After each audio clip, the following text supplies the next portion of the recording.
What's going on, YouTube? Welcome back, everyone. This is Lee, and yes, today we'll be taking a look at the Laowa 15mm f5 cookie lens versus the Nikon 14mm 230 f4 lens. So with all that said, let's begin. So right before we get started, I just want to point out that Laowa, they did send this lens over to me for evaluation, and as usual, all opinions are my own opinions about the product. Also, this is my Nikon 14 and 30, and we'll be only focusing on the 15mm mark of this lens so we can compare with the Laowa at their 15mm. So with all that out the way, let's take a look at the price. So the Nikon 14 to 30 f4 lens costs roughly around 1,350 USD, whereas the Laowa lens comes in at 400 USD. So throughout this entire video, you guys need to decide if Nikon is going to hold up at the end of the day versus a Laowa lens at 15mm mark, just at the 15, okay guys? So with that in mind, let's take a look at some quick specs. So the Laowa versus the Nikon, as you can see the size difference between both lenses. The Laowa comes in at an f5 aperture with 5 blades, 13 elements, 9 groups with a 110 angle of view, whereas the Nikon has an f4 aperture with 7 blades, 14 elements, 12 groups from 114 degrees to 70 degrees angle of view. Now let's take a look at some quick features. Now as for the weight, the Laowa weighs about 172 grams, whereas the Nikon weighs about 516 grams. Now as for some features on the Nikon is a plastic built lens. It has a zoom ring at the front where you can zoom back and forth on your lens, and behind that zoom ring is your focus ring, and behind the focus ring is your autofocus to manual focus switch. Now if you take a look at the rear of the lens, you'll notice that this lens has weather resistant. Now let's take a look at the Laowa. The Laowa comes in with a metal build, and it also has a focus ring at the front of the lens. If you're trying to change the aperture, you need to change it through the camera. And by the way, if you didn't notice yet, this is purely a manual lens. There's no autofocus on this lens, so keep that in mind. Now, if you take a look at the side of the lens, that port right there is to update the firmware update on the lens. And also, there is no weather resistant on this Laowa 15mm cookie lens, so just keep that in mind. And as for lens hood, this is what it looks like. They're both plastic on both brands. However, the Laowa is significantly smaller than the Nikon, as you can see.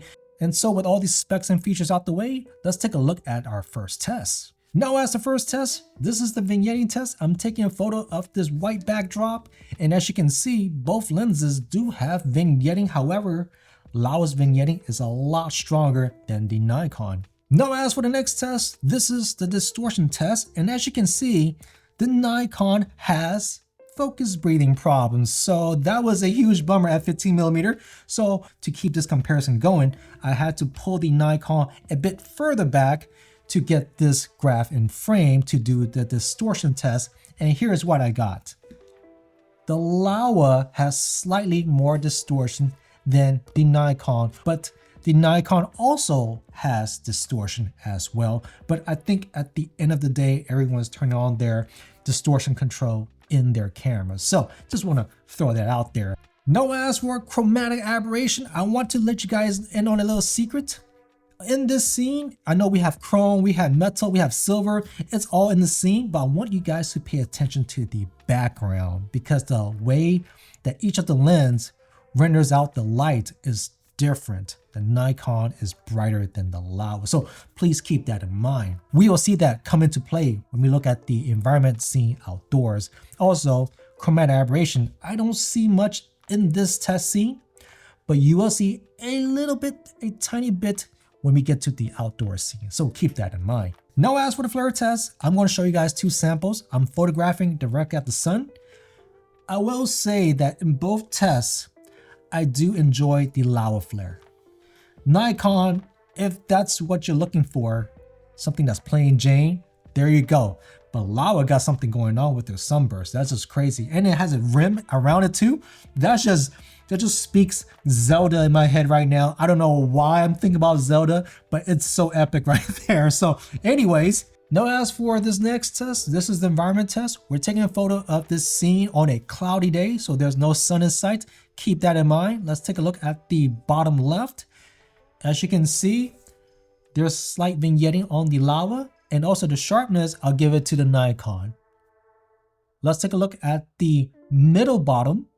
And as you can see, the Nikon is still sharper than the Laowa. And if you take a look at the bottom right, you'll notice that it's more like the bottom left, slightly more vignetting on the Laowa. And yes, Nikon is sharper. Now, let's take a look at the mid left. And I will say that it's a little close, but definitely Nikon is sharper than the Laowa. If you take a look at the center, I would definitely say that it's very, very close between each brand. So, but I will give the slight edge to the Nikon, but it definitely does look very close. And if you take a look at the mid right of the image, you also see that Nikon is slightly sharper than the Laowa. Now, let's take a look at a sunny scene. So now for this scene, we're shooting directly at this power tower next to the sun. Take a look at the sky in the background. Just take a look at that. And also the sun too. You're getting like this sun star flare on the Laowa, and also the sky is more saturated than the Nikon. And then once I pan to the left away from the sun, you can see more of the sky on the Laowa versus the Nikon. However, the Nikon is still sharper than the Laowa, but the Laowa color rendering, in my honest opinion, is better than the Nikon. Now in this last scene, this is normally my chromatic aberration test, but I didn't see much chromatic aberration. However, I did notice that the sky and grass on the Laowa renders a lot more saturated than the Nikon. However, the Nikon is still sharper than the Laowa. So that is the two extreme difference between each of these lenses. So just wrap things up, the Laowa 15mm f5 cookie lens versus the Nikon 14-30 zoom lens, wide angle. At the end of the day, I'm gonna let you guys decide which one works for you, because honestly, these are two different lenses for two different people.